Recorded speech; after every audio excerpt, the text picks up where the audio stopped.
Shalom rekan-rekan, kembali lagi bersama dengan saya di channel Nasrani Indonesia. Pada kesempatan yang baik ini, kita akan mengulas tentang terjemahan LAI ya. Topiknya adalah bukti terjemahan LAI tidak sesuai dengan tata bahasa Indonesia yang baik dan benar, juga tidak sesuai dengan KBBI. Apa itu KBBI? KBBI singkatan dari Kamus Besar Bahasa Indonesia. Ini adalah kamus resmi yang digunakan oleh para penerjemah di Indonesia. Supaya apa? Supaya terjemahannya itu baku ya, tidak berbeda satu sama lain. Jadi pemerintah kita mengeluarkan KBBI ini. Baik, ada 3 hal yang saya akan jelaskan bukti-buktinya apa aja, lalu dampak kesalahan LAI, dan mengapa sampai sekarang LAI tidak mau mengubah terjemahannya. Baik, Assalamualaikum, Shalom Aleihim. Assalamualaikum terutama rekan-rekan dari grup sekolah minggu. Nah, ini belakangan banyak ditanya mengenai argumen saya tentang LAI ini dari rekan-rekan grup sekolah minggu.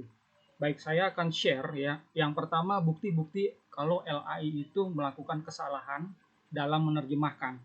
Ya, yang namanya negara dibangun itu pasti ada bahasa nasionalnya.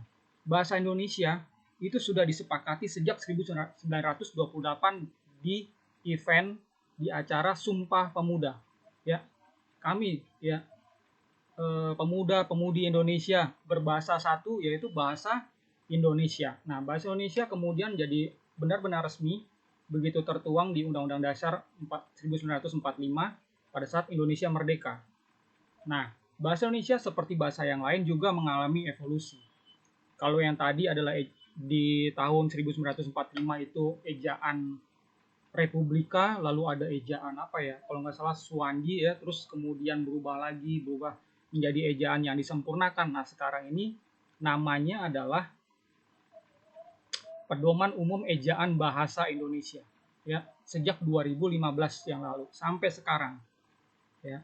Pada saat pemerintah, sekali lagi ini pemerintah yang berupaya ya untuk membuat kaidah tata bahasa ini gitu ya. Sebagai apa? Sebagai bahasa pemersatu. Jadi nggak boleh penerjemah itu membuat kamusnya sendiri, membuat aturan tata bahasanya sendiri, nggak boleh ya. Supaya semuanya satu, bahasa Indonesia ini satu ya.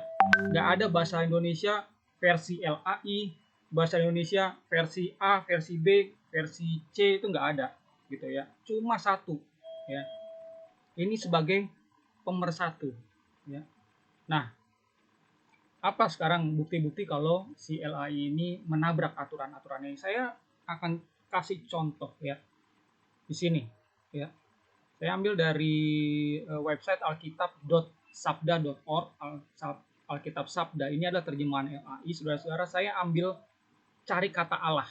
Nah, kalau saya cari kata Allah, muncul semua di sini ayat-ayat yang memuat kata Allah. Ternyata ada 3 ya, jenis kata Allah.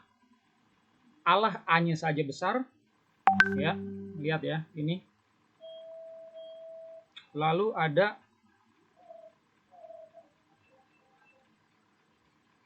Allah semuanya kecil, ya. Ini berbeda. Jadi ada 2. Lalu yang ada lagi. Nah, ini dia. Di Mazmur 68 ayat 20, Allah semuanya besar. Dan kalau kita cek ya ke naskah asli di naskah Masoretik kah ya, mau naskah Dead Sea Scroll lah, atau naskah Septuaginta, atau naskah dari dari Peshitta ya, atau Samaritan Torah gitu ya, tidak memuat kata Allah, tidak memuat nama Allah sebenarnya. Kenapa nama Allah itu ada, bahkan bervariasi jadi 3 jenis gitu ya. Ini tanda tanya gitu ya. Nah, perubahan Allah di sini ada Allah huruf besar semua, Allah huruf kecil semua, dan A-nya saja yang besar, menabrak ya, menabrak aturan kaidah. Kalau kita lihat di sini ini aturannya ya. Saudara-saudara bisa mendownload dengan gratis ya. Pedoman Umum Ejaan Bahasa Indonesia di sini yang mengeluarkan Kemendikbud ya. badanbahasa.kemendikbud.co.id. Nah, ini ada 92 halaman, bisa dibaca di sini ya. Di sini ada pedoman bagaimana ya seorang penerjemah atau penulis buku atau semua yang ingin menulis artikel atau karangannya di dalam bahasa Indonesia yang baik dan benar, itu ada panduannya, nggak sembarangan. Ya, ada panduan di sini bagaimana pemakaian huruf kapital, ya, huruf abjad, vokal, konsonan, diftong, dan lain-lain, termasuk huruf kapital. Nah, tadi kan berkenaan sama kapital kan, Allah huruf kapital semua, huruf besar semua. Terus ada huruf A-nya saja yang besar, Allah huruf kecil semua. Ini beda-beda makna menurut LAI, ya, menurut LAI. Tapi menurut si ini bahasa kaidah bahasa ini sama semuanya. Coba kita cek satu persatu ya. Halaman 5 kan di sini ya. Kita ke halaman 5 lah. Ya. Nah, ini dia, ya. Huruf kapital. Ini ada nomor 1, huruf kapital dipakai sebagai huruf pertama awal kalimat. Gitu ya, ini contohnya. Huruf kapital dipakai sebagai huruf pertama unsur nama orang, ini contohnya. Terus ya ada contoh-contohnya di sini. Ada 6, 7, 8 alasan ke-8, alasan ke-9, alasan ke-10, ke-11, ke-12, ke-13. Ada 13 alasan. Ya. Dan ini LAI itu tidak merujuk kepada sini. Ya, nggak merujuk ke sini gitu. Terus saya cek lagi ya, selain kata Allah yang dibuat berbagai variasi dengan definisi yang berbeda-beda, cek di sini kata Tuhan. Terus ya, ada Tuhan T-nya doang besar, dan tapi ada Tuhan T-nya besar, huruf semuanya adalah kapital semua. Nah, ini dibedakan definisinya sama LAI. Nah, coba kita cek di tadi KBBI yang ini udah ya. Pemakaian kata huruf kapital ya. Itu tidak membuat definisinya berubah, nggak ada di sini. Di dalam aturan nggak ada. Definisinya ya sama. Allah ya Allah, Tuhan ya Tuhan. Nggak berubah maknanya gitu loh. Nah, untuk kata definisi kata, ya, definisi istilah lema itu seperti apa? Rujukannya adalah Kamus Besar Bahasa Indonesia.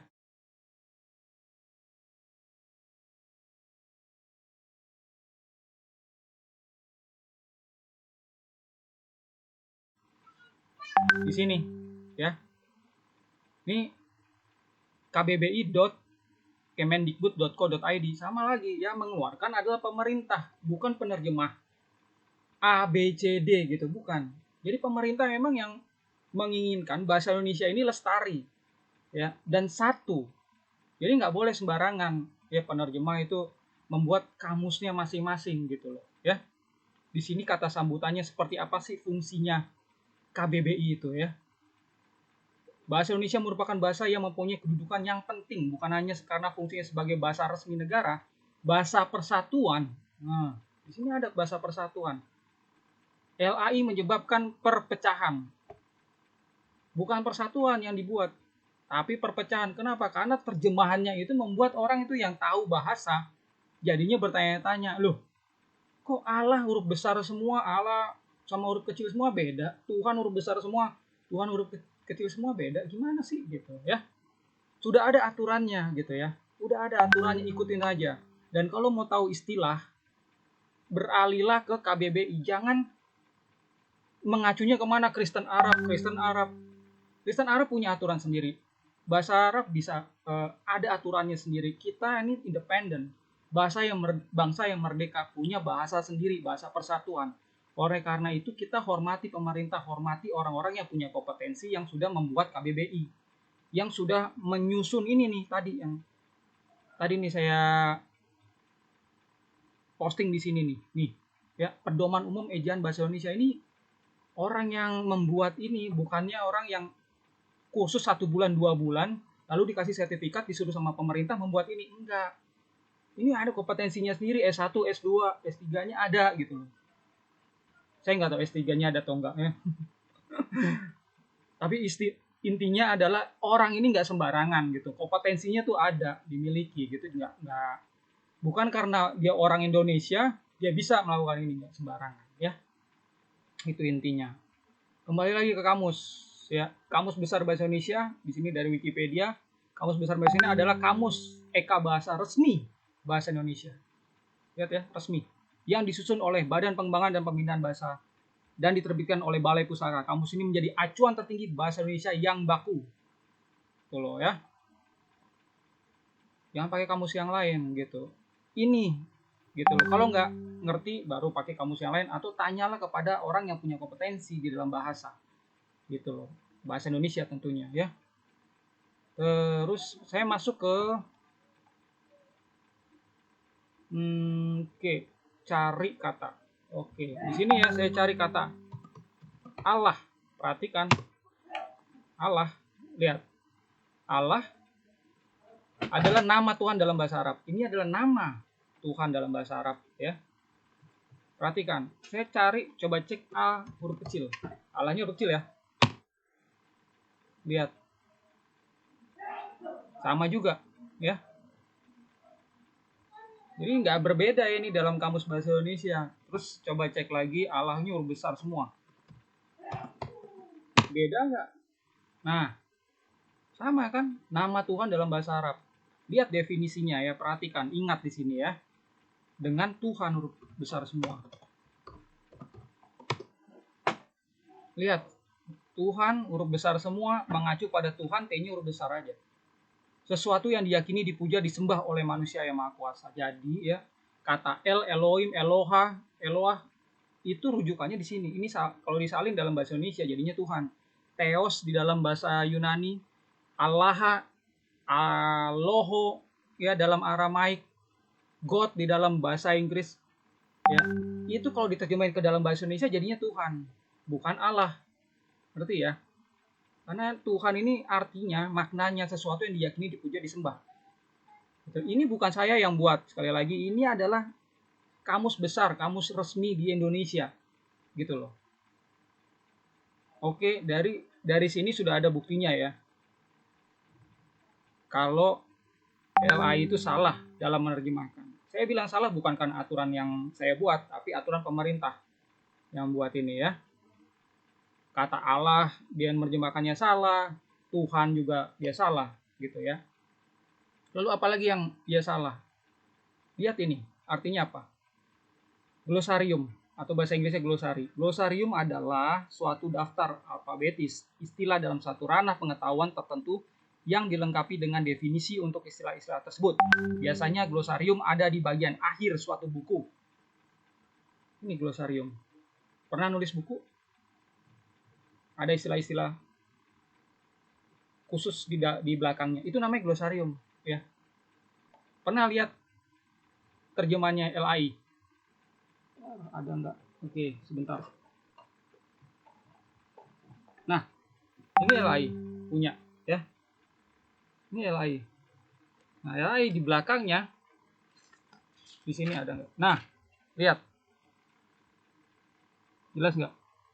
Ya. Ini kamus. Bukan glosarium. Kamus gitu. Jadi dia buat kamus tandingan. Yang ya harusnya sama lah gitu paling enggak. Ini jadi berbeda, maknanya beda. Allah huruf besar semua, Allah huruf kecil semua, Tuhan huruf besar semua. Ya punya definisinya sendiri gitu loh. Ya.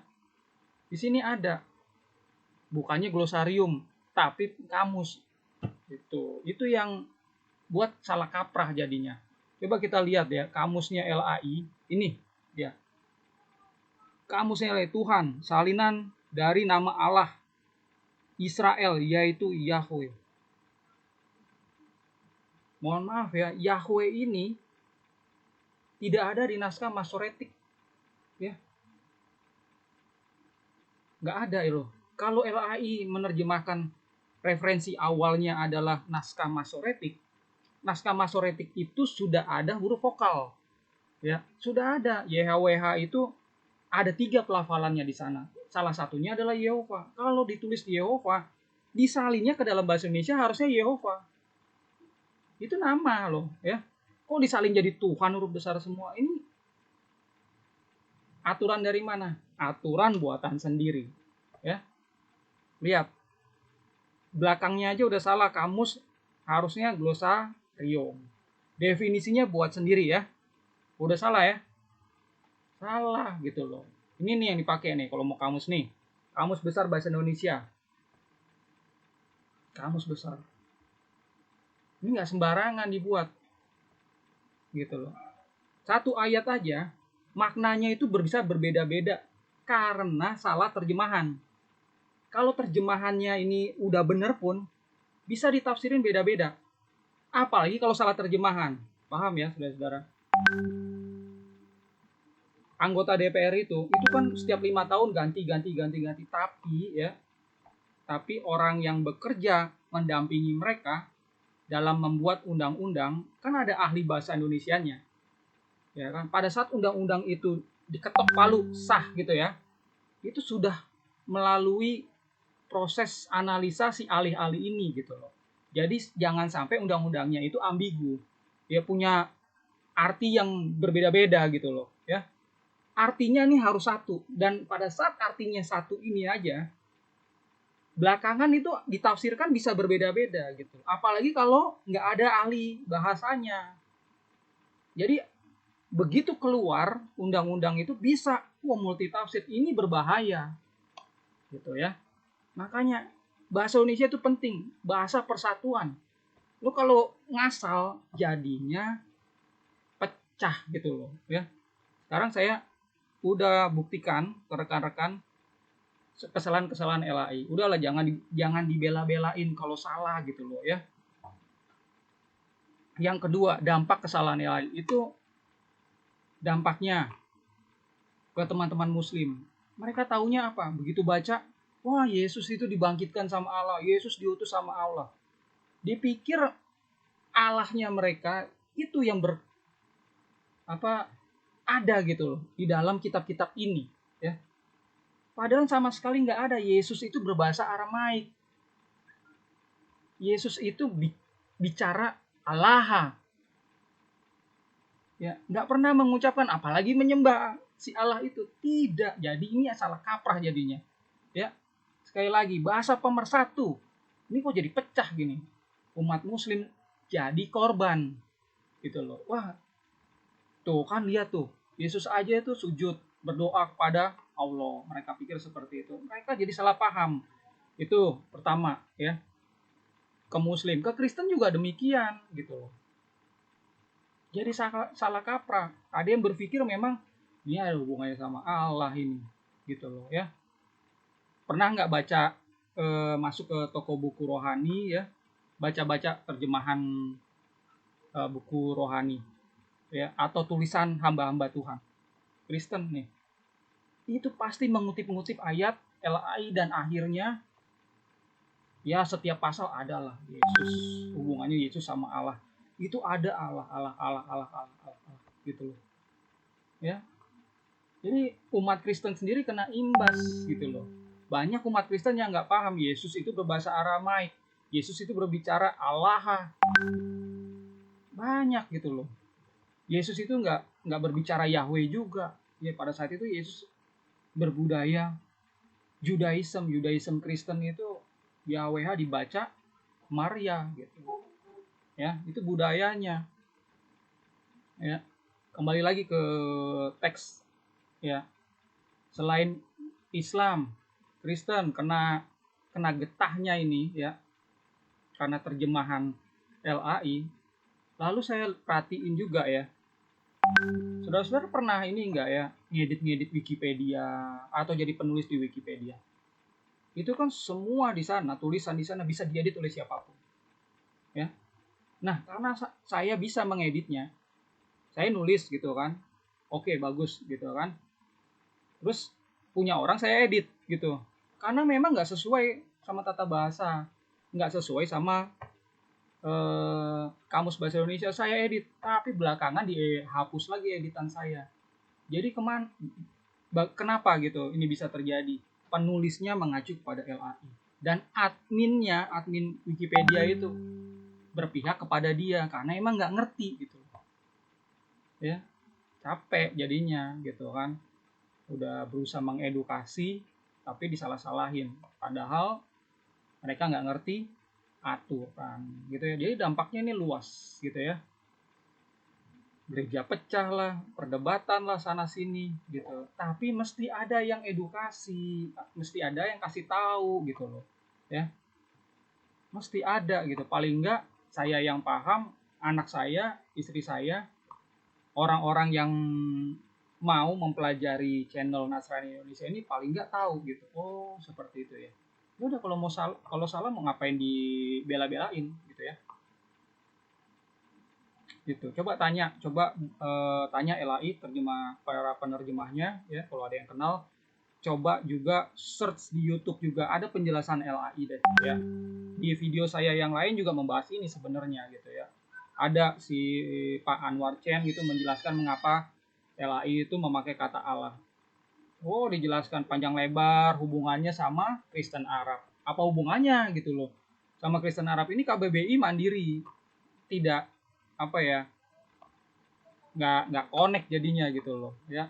Penerjemah yang baik nggak usah mengacu kepada penerjemahan yang lain gitu. Lihat konteksnya. Naskah yang mau diterjemahin bahasa apa? Ibrani. Ya berarti dia harus punya kompetensi dalam bahasa Ibrani. Terus mau diterjemahin ke dalam bahasa apa? Bahasa Indonesia. Ya berarti dia harus punya kompetensi dalam bahasa Indonesia. Kalau dia sendiri nggak punya, ada tim yang punya dua kompetensi itu.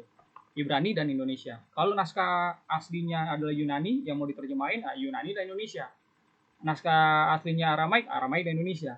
Gitu ya. Nggak usah kita mengacu pada Kristen Arab ada tulisan Arab ya, literatur Arab kuno pakai Kristen Arab menyembah Allah gitu. Nggak ada hubungannya gitu ya. Pakai aturan yang ada di dalam bahasa Indonesia gitu. Penerjemah ya seperti itu. Itu dampak kesalahan LAI ya. Ini luas loh. Terus yang ketiga, mengapa sampai sekarang LAI tidak mau mengubah terjemahannya? Yang pertama, dia didukung oleh jutaan orang Kristen. Yang kedua, jutaan orang Kristen itu nggak ngerti tata bahasa Indonesia. Udah banyak nggak ngerti semua. Ya udah gitu kan. Rame jadinya, sama-sama nggak paham, sama-sama salah gitu kan. Diedukasi untuk jadi bener juga karena udah lama salah. Udahlah, biarin aja salah gitu akhirnya. Ya, yang ketiga, ya, apa nih? Mengapa LAI nggak mau berubah? Yang ketiga tuh karena di aturan sini nih, ya, nih Pedoman Umum Ejaan Bahasa Indonesia, ya, dan KBBI juga ya. Kalau ada yang melanggar KBBI, kalau ada yang melanggar Pedoman Umum Ejaan Bahasa Indonesia ini, tidak ada aturan di situ yang ditulis ya. Surat peringatan 1, 2, 3, lalu penerjemahnya bisa di bredel gitu. Hasil terjemahannya bisa ditarik. Nggak ada aturan seperti itu. Tidak ada aturan kalau salah gitu ya bisa didenda 100 juta. Tidak ada aturan kalau salah itu dikurung penjara 3 bulan. Nggak ada. Jadi selama tidak ada aturan ini kan aturan sifatnya normatif aja gitu kan. Ya begini harus begini, harus begini, harus begini. Ini karena nggak ada aturan dendanya apa-apa, bebas-bebas aja kan LAI jadinya kan. Ya, udah gitu didukung sama jutaan orang Kristen dan sama-sama nggak ngerti juga gitu kan. Jadi bebas gitu kan. Coba ya, kalau benar-benar ada aturan, ya pelanggaran seperti ini itu bisa dibredel, maka mereka mau tidak mau menghormati ini loh, bahasa persatuan Indonesia. Rasa nasionalisme mereka akan bangkit di situ. Itu aja dari saya. Kalau ada yang mau menyanggah ini, saya sarankan ya belajar dulu ya kompetensi bahasa Indonesia ini. Jangan kompetensinya apa gitu ya, mau bantah. Ini bukan pendapat saya gitu kan. Ini memang aturan seperti ini. Para penerjemah lainnya juga seperti ini. Saya juga udah bicara sama banyak orang yang ngerti bahasa Indonesia, ya mereka taunya ya seperti ini. Ya mereka bukan dukung saya, mereka juga dukung ini gitu. Yang ada aturan ini gitu. Oke, itu aja dari saya. Semoga ini bisa dipahami. Assalamualaikum, shalom alaikum.